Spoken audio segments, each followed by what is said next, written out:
มา2ประเทศ2เผ่าเลสจะเป็นเผ่าจะเป็นเชื้อที่จะแพร่ระบาดกับร่างกายคนแต่ผมก็ยังมีสติ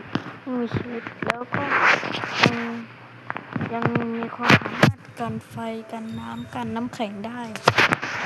ด้วยข้อคิดแล้วก็ไม่มีอะไรแล้ว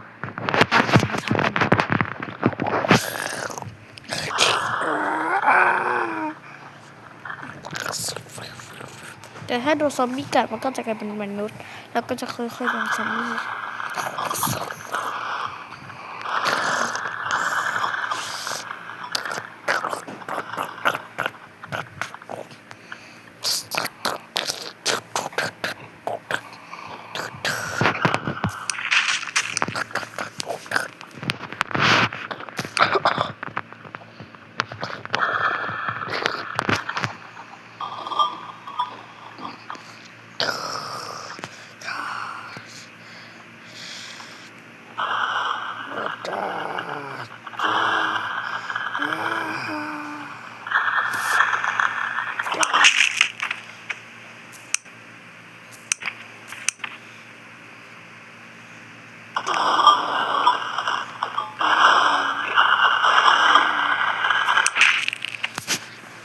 2บอสใหญ่มาเจอกันเดี๋ยว